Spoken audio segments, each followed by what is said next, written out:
Family and friends of DJ Warras gathered in Sandton today for a memorial service. Newzroom Afrika Nqobile Madlala attended that event. Joins us now live. Good to have you, and thank you very much for your time. Did the news of what the police commissioner is talking about filter through to that gathering and memorial service, and does it bring any glimmer of hope? Well, I think at the moment a lot of people are going through a painful moment. So at the moment they were just focusing on they want that justice. In fact, you could hear it from his children, you could hear it from the sister, you could even hear it from the friends, even though it was subtly so. You could hear that they want justice with regards to what has taken place. However, they still sort of are waiting. We heard the sister talking about the fact that we must allow the police to do the work, and can they be given space to do so. We also know that earlier on this week that there was a meeting between the family as well as the police to sort of give them the details and the briefing in terms of how far they've gone with the investigation.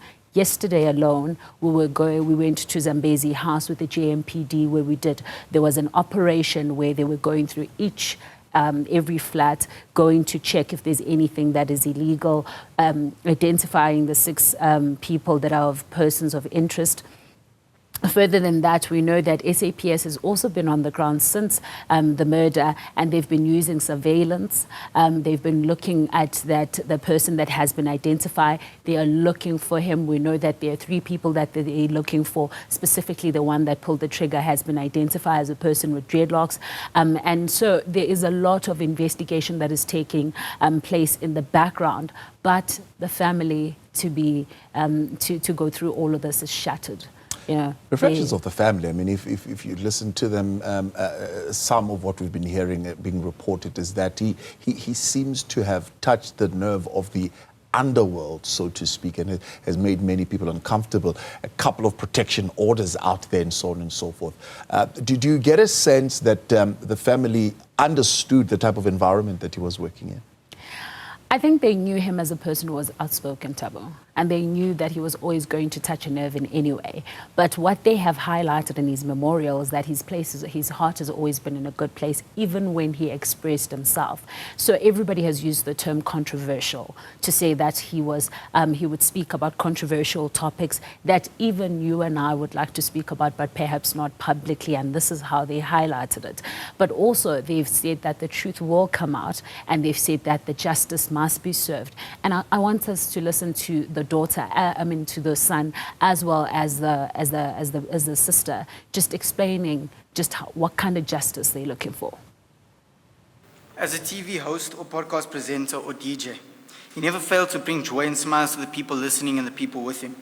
Even if he knew what he said was controversial, he only spoke the truth. And obviously there would be people who disagree with what he says and his views, but he stood by what he thought was right. And that's the true definition of a courageous and resilient man. As a dad, however, my father was the complete opposite of how the media portrayed him.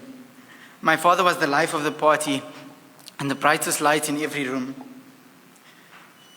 Whenever we needed someone, he was there. I remember when I was in hospital for 10 days. And throughout those 10 days, my father was with me. From 6 in the morning to 9 at night, whether you were sworn at by the security or the nurses, he stayed with me. So this is the reality of it, that we would have known maybe the media personality, the outspoken activist on social media, and maybe others would have known him in his occupation in the security space. But ultimately at home, he was a dad to 3 sons. What do they say about his legacy? Well, one of the main things that have just gone on with the friends and the family is that he's always been there. And you can hear from his son there saying that he's always been there. When you need him the most, he pitched up. He was the person that loved his children, and it didn't matter where you went, whether you were in his neighborhood, whether you were around his friends. Everybody says that he dedicated his time to his children. He made time for them. At some point, he would even take them to a studio where he's working. This is how he was such such a permanent and devoted father. So he loved his children and he showed his love in any way and in any form. But also he had advisors for them. I mean, one of the things that his son said was that he was the wisest in the family. And we've already heard that he was also the glue in the family. So in his space, you can tell that he's a loving father, a loving friend as well, because every single friend has spoken about the fact that he would end his conversation with, "I love you." And they would think it's a personal thing, but he would say this to all his friends because he meant it. And they're saying that he showed love, he showed appreciation, and he would even go as far as even advise people. There's one of the DJs as well that he worked with, and she said that he was a person that would protect you as well. And she spoke about how she would go to meetings and she knew that he had her back, that he was going to be the front line and the back line for her. And if you speak to people like Pearl Tusi, he went in as not only as a friend but also as a father to the daughter, even though he wasn't a real biological father, but he treated her with so much love and appreciation. And that's the person that has come up today when they speak about him in the memorial. Let's hear some more of the tributes from the son as well. May God have mercy on our nation. Today a nation exhales a grief it did not know how to name. And I need to say this without apologies. I'm very, very angry. I haven't had an opportunity to really cry. I've had to keep it together because he would want me to do that. I'm angry, I'm so angry because Warwick was taken away from us too early. And this is not where his voice should have ended. This is where it should have been loudest. This is where it should have been standing, not me saying the things that made people uncomfortable, asking the questions that exposed us, loving people even when they did not know how to love. That was Warwick. Well, let's get back to the investigation. When you were all clad in your bulletproof, you went into the Zambezi building. Is there a sense that they would have discovered something? I know the MMC was of the view initially that they're saying that the person who would have been the one who pulled the trigger was actually residing in that building.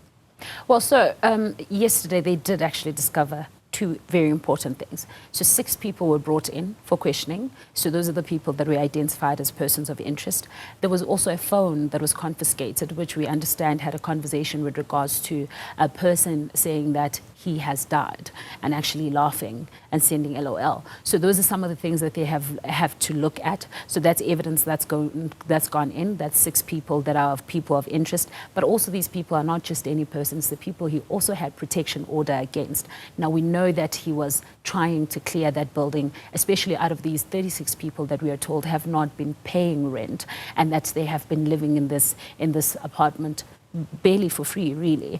So he was trying to work on that and ensuring that there is accountability. So this becomes very important because they think that this might give them leeway in terms of who is the suspects that pulled the trigger. This is on top of the surveillance that they already have, which we are told that can show the person that pulled the trigger quite clearly. Was there any pushback from residents to the surveillance that was carried out, the raid, if you like, yesterday? I think it was very interesting because we walked in and some people that lived in that building are people that really were minding their own business. And then there were some that didn't want to cooperate in a sense. But we saw the police control that whole situation. There were also parts of the building that were locked, which we were not sure why. So the police had to go over certain parts of that building. There was also an alarm that was installed that sort of goes off if you go over certain barriers, which in itself says that there's something that is not quite right inside that building. But what we know is that most of the people did cooperate. They were able to give as much as they can with regards to the information. We know also that the police did say that they are asking people to give the information to them, and they did say that they were getting some of the witnesses or people that were on the ground who were giving some information with regards to what was taking place. So there is a sense of cooperation operation. But also if you're on the ground there and you speak about Warras, a lot of people will tell you that he was a very kind person, that he was fun to talk to, so they felt like they were on the same level, which will make it very easy for them to talk about what was taking place, well, at least with the police, hopefully.